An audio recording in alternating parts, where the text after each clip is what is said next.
Assalamualaikum warahmatullahi wabarakatuh. Perkenalkan, nama saya Ilham Maulana Rosid dari kelas 11 PPLK 7.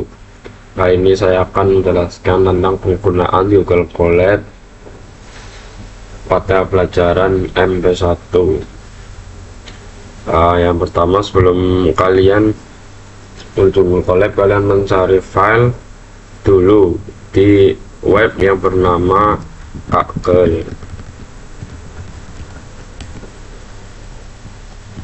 Setelah masuk, kalian karena baru mengakses web ini, kalian bisa mendaftar, ataupun karena saya sudah pernah mendaftar web ini di sini, jadi langsung saja mengoginnya. Nah, saya login menggunakan akun Google. Setelah mendaftar ataupun login pada Kaggle, kita langsung saja mencari filenya. Yang pertama, kita buka dataset, lalu kita ke pencarian yang di atas, ya. Habis itu, karena saya mencari file yang berujung Excel, jadi saya menulis saja ini XLSX. Selanjutnya menuju ke dataset agar kita mengetahui filenya. Setelah muncul seperti ini, kalian bisa pilih salah satu. Misalnya saya pilih ini, tag layoff 2020. Setelah itu kalian download saja tag layoff di sini.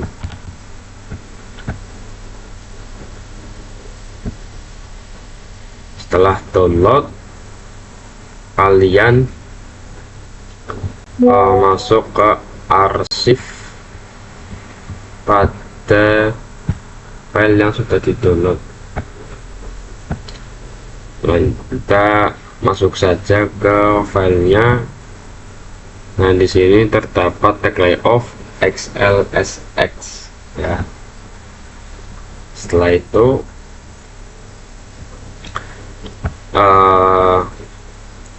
sebelum itu kita menuju ke Google Drive yang kita punya pada email. Untuk drive, lalu kita ke folder,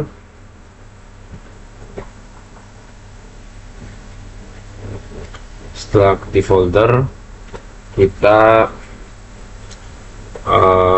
membuat foldernya dulu untuk menaruh file yang tadi. Kita ke new, lalu ke new folder, buat terserah kalian. Saya buatnya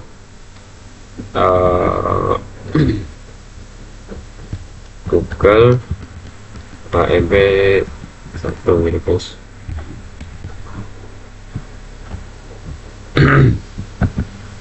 Lalu kita masuk saja ke folder yang tadi, lalu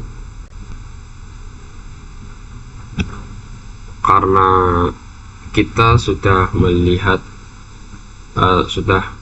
filenya, langsung saja kita mengupload file ini ke drive yang tadi, folder yang tadi, ya. Setelah itu kita langsung lanjut ke Colab. Nah, di sini kalian bikin saja teks baru, guys.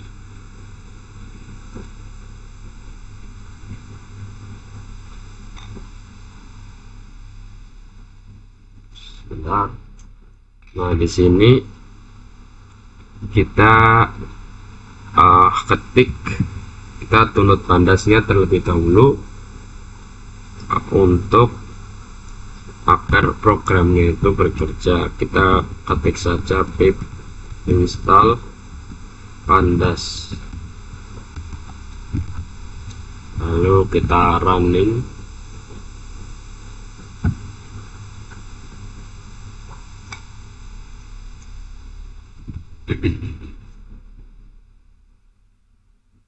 Tunggu. Nah, jika seperti ini berarti Pandas kita sudah terinstall, guys. Setelah itu kita tambahkan kode, lalu lagi import Pandas as pd. As ini sama saja seperti alias untuk mempersingkat menjadi tulisan pd. Kita run dulu untuk mengerjakan ini. Setelah jadi, kita langsung saja mengetik Google, mengetik form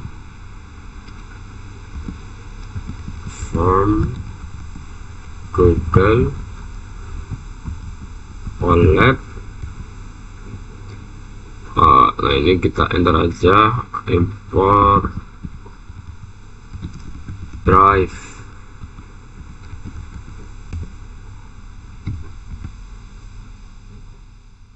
Nah,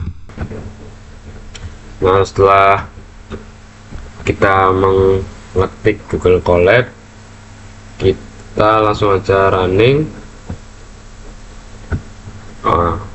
Kita saat muncul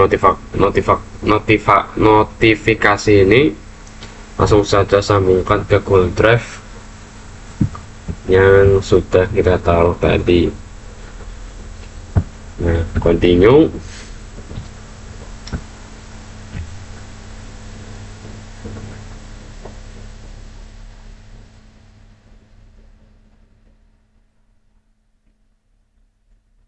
Nah, jika sudah, kita menuju ke file sini, lalu ke drive, lalu menuju ke my drive.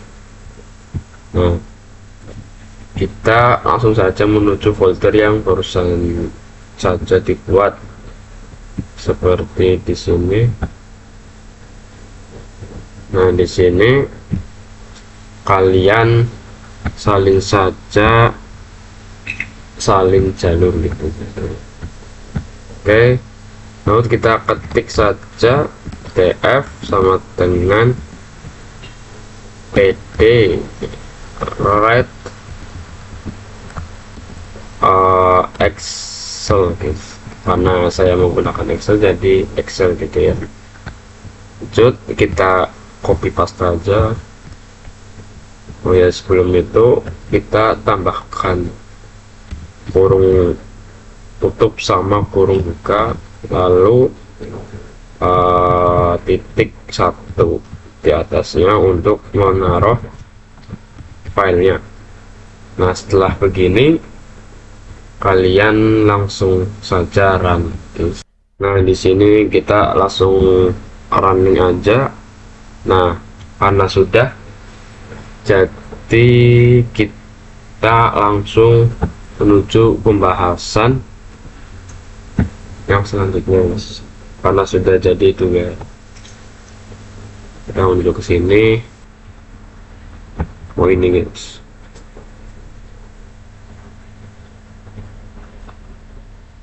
Nah, lanjut dengan pembahasan tf-head. Tf-head ini berguna untuk menampilkan beberapa baris pertama dari data frame.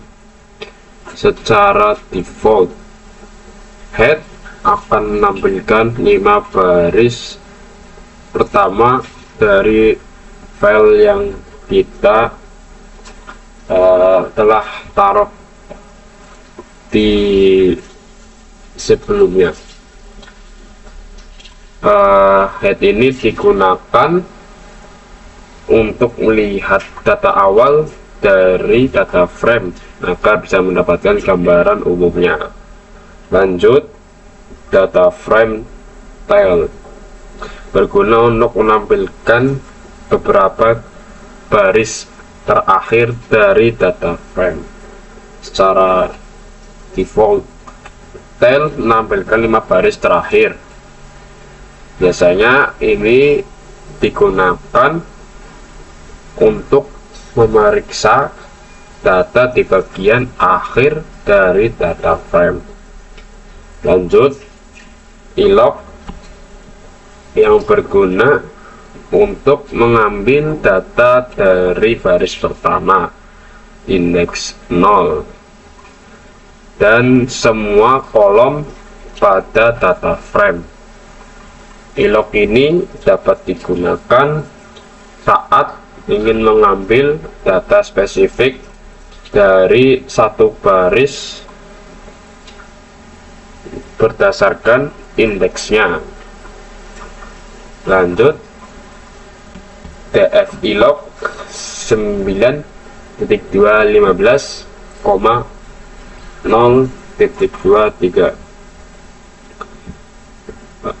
Kegunaannya mengambil set data dari data frame, yaitu dari baris 9 hingga baris ke-14, karena slash Python 9.15 tidak termasuk ke indeks ke-15, dan kolom 0 hingga kolom 2. Nah, indeks yang 3 itu tidak termasuk juga. Ilog ini bisa digunakan ketika kalian ingin mengekstrak bagian tertentu dari data frame berdasarkan posisi indeks, baris, dan kolom. Selanjutnya, info. Ya, ini berguna untuk menampilkan ringkasan dari data frame, termasuk jumlah total baris, kolom, tipe data, dan penggunaan memori. Biasanya ini digunakan untuk mendapatkan gambaran umum tentang struktur data frame, dan ini sangat berguna terutama dalam hal tipe data dan apakah ada nilai yang hilang dalam file tersebut. Yang selanjutnya, is-null sum. Ini berguna untuk mengecek beberapa banyak nilai yang hilang di setiap kolom pada data frame.